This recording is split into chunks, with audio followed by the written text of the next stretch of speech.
അപ്പോൾ നമ്മളിന്ന് കീരനായിട്ട് മീൻ പിടിക്കാൻ വന്നേക്കണേ കേട്ടോ. അപ്പോൾ കീരനായിട്ട് കഴിഞ്ഞ് അത്യാവശ്യം വരാലും ചെറുമീനും പിന്നെ അത്യാവശ്യം നല്ല ഹെവി സൈസുള്ള കറുപ്പൊക്കെയാണ് കിട്ടുന്നത്. അപ്പോൾ കീരനെ വെള്ളത്തിൻ്റെ മേളിൽ പൊക്കിയിട്ടിട്ട് നമ്മളിങ്ങനെ കുറച്ച് നീങ്ങി നിൽക്കും. അപ്പോൾ നമ്മൾ അടുത്ത് നിന്ന് കഴിഞ്ഞാൽ മീൻ അടിച്ച് കഴിഞ്ഞാൽ മീൻ പേടിച്ചു പോട്ടോ. അപ്പോൾ അത് ഇട്ട വഴി തന്നെ നമുക്കൊരു മീൻ അടിച്ചിട്ടുണ്ട് കണ്ടോ. അത്യാവശ്യം ഭയങ്കര സൈസുള്ള വരാലൊന്നുമല്ല, അപ്പോൾ ചെറിയൊരു വരാലാട്ടം കിട്ടിയേക്കണത്. അപ്പോൾ ഇത് അത്യാവശ്യം നല്ല നാടൻ വരാൽ തന്നെയാണ്, വീന വരാലൊന്നുമല്ല. അപ്പോൾ നാടൻ വരാലിനെയും വീന വരാലിനെ അത്യാവശ്യം പെട്ടെന്ന് തന്നെ തിരിച്ചറിയാൻ പറ്റും കേട്ടോ.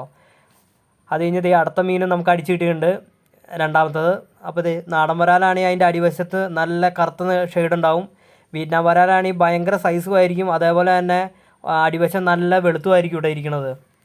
അപ്പോൾ നമ്മുടെ ഇവിടെ കുളങ്ങളിലെ ചൂണ്ടേറിനോണ്ട് അത്യാവശ്യം നാടനാണ് കിട്ടണത്. അത്യാവശ്യം പുഴയിട്ടൊക്കെ പോയാലാട്ടോ വീന വരാൽ കിട്ടുള്ളൂ. അപ്പോൾ അത് കഴിഞ്ഞ് നമ്മുടെ കീരനിലടിച്ചൊരു ആളാട്ടോ ഇത്, ചെറിയൊരു ആമ. അപ്പോൾ ആമയുടെ ശല്യം ഭയങ്കരമാണ്. അപ്പോൾ അത് നമുക്ക് ചൂണ്ടേറിനവർക്ക് തന്നെ അറിയാം കേട്ടോ. ആമ എങ്ങനെ വന്നാലും ചൂണ്ടയിട്ട് കഴിഞ്ഞാൽ ഞാഞ്ഞൂണിലാണെങ്കിൽ പെട്ടെന്ന് കയറി പിടിക്കും. ഇപ്പോൾ ഇത് കീരനിലും പിടിച്ചു തുടങ്ങിയിട്ടുണ്ട്. അപ്പോൾ അവനെ ഏതായാലും കിട്ടി നമ്മൾ റിലീസ് ചെയ്തിട്ടുണ്ട് കേട്ടോ. അത് കഴിഞ്ഞ് നമ്മൾ ചൂണ്ടയിട്ട് വെച്ചിട്ടുണ്ട്. അപ്പോൾ ചൂണ്ടയിട്ടിട്ട് കുറച്ച് ദൂരെയാണ് നിൽക്കുന്നത്, അതുകൊണ്ട് തന്നെ മീൻ അടിച്ചു കഴിഞ്ഞാൽ ഓടി വന്ന് എടുക്കണം കേട്ടോ. അപ്പോൾ മീൻ അടിച്ചു, പക്ഷെ നമ്മൾ ഇച്ചിരി വൈകിപ്പോയി. ഓടി വന്ന് എടുത്തപ്പോഴത്തേനും മീൻ മിസ്സായിട്ടോ. അത്യാവശ്യം നല്ല സൈസുള്ള മീനായിരുന്നു, പക്ഷെ അത് നമുക്ക് കിട്ടിയില്ല. അവൻ അടിച്ച് ചൂണ്ട വലിച്ചപ്പോഴത്തേനും തന്നെ ഇച്ചിരി ടൈറ്റ് ആയപ്പോഴത്തേനും വിട്ടച്ചും പോയിട്ടോ. അപ്പോൾ ഇതാണ് പ്രശ്നം. പിന്നെ തൊട്ടടുത്ത് നിന്നാലും മീൻ കിട്ടൂല, കാരണം തൊട്ടടുത്ത് മീൻ നമ്മൾ അടുത്ത് നിൽക്കുമ്പോഴത്തേനും മീൻ വന്ന് വെട്ടൂല കേട്ടോ. അപ്പോൾ എന്തായാലും എന്ത് ചെയ്യും, നമ്മൾ അടുത്ത കീരനായിട്ടുണ്ട്. ഒത്തിരി മീനുള്ള സ്ഥലം കേട്ടോ, അത്യാവശ്യം വരാൽ നല്ലപോലെ തന്നെ കിട്ടും. അപ്പോൾ നമ്മളൊരു വൈകിട്ടാട്ടോ വന്നേക്കണത്, ഒരു 2 മണി 3 മണിയൊക്കെ അടുത്തായിട്ടുണ്ട്. അപ്പോൾ മീൻ അടിച്ചിട്ടുണ്ട് കേട്ടോ. അപ്പോൾ നമ്മൾ പയ്യാണ് ഹൂക്കപ്പോട്ട് തീർക്കണത് കണ്ടോ. അപ്പോൾ മീനെ കിട്ടിയിട്ടുണ്ട്. അപ്പോൾ ഭയങ്കര സൈസൊന്നുമില്ല, ഒരു കുഞ്ഞ് വരാലായിട്ട് കിട്ടിയേക്കണത്. അപ്പോൾ മൊത്തം നമുക്ക് 3 മീൻ കിട്ടിയിട്ടുണ്ട് കേട്ടോ. അപ്പോൾ ഇവിടെ കിട്ടണൊക്കെ നാടൻ വരാലാട്ടോ.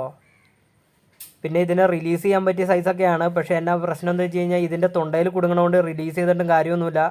അത് ചുമ്മാ പഴുത്ത് ചത്തുപോവുള്ളൂ. അതിനേക്കാളും നല്ലതാണ് നമ്മൾ കൊണ്ടുപോയി കറി വെക്കണത്. അപ്പോൾ വീണ്ടും നമ്മൾ കീരനിട്ടുണ്ട്. പിന്നെ മഴക്കാലമായി കഴിഞ്ഞ് കഴിഞ്ഞാൽ ഈ കുളം മെത്തി നിറഞ്ഞു പോകും കേട്ടോ. അപ്പോൾ അത്യാവശ്യം മീനൊക്കെ ഉണ്ടെങ്കിൽ ഇറങ്ങിപ്പോവും, അതേപോലെ തന്നെ മീൻ വന്ന് കയറുകയും ചെയ്യും കേട്ടോ. അപ്പോൾ അത്യാവശ്യം നല്ല രീതിയിൽ തന്നെ മുഴിയും കിടക്കുന്നുണ്ട് ഇതിൽ. മുഴീനെ നമ്മൾ ഞാഞ്ഞൂളിലൊക്കെയാണ് നമുക്ക് കിട്ടാറ്. അത് കഴിഞ്ഞ് നമുക്ക് വീണ്ടും ഒരു വരാലടിച്ചിട്ടുണ്ട് കേട്ടോ.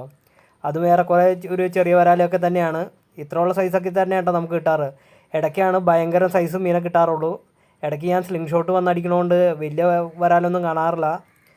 അപ്പോൾ അത് കഴിഞ്ഞ് നമ്മൾ തിരിച്ചു പോരാൻ നേരത്താണ് നമ്മളത് റോട്ടിലൊരു അതിഥീനെ കണ്ടിട്ടുണ്ട് കേട്ടോ. അത്യാവശ്യം ഹെവി സൈസ് ഒരു മൂർഖനാണ്. അപ്പോൾ ഇതേപോലെ ചൂണ്ടയിടാൻ പോകുമ്പോൾ ഇതേപോലെ ഇച്ചിരി ഡേഞ്ചറൊക്കെ ഉണ്ട് കേട്ടോ. അപ്പോൾ എല്ലാവരും സേഫായിട്ടൊക്കെ പോയി ചൂണ്ടയിടുക. അപ്പോൾ വീഡിയോ ഇഷ്ടപ്പെട്ട് കഴിഞ്ഞാൽ സപ്പോർട്ട് ചെയ്യട്ടോ എല്ലാവരും. അപ്പോൾ ഓക്കെ, ബായ്.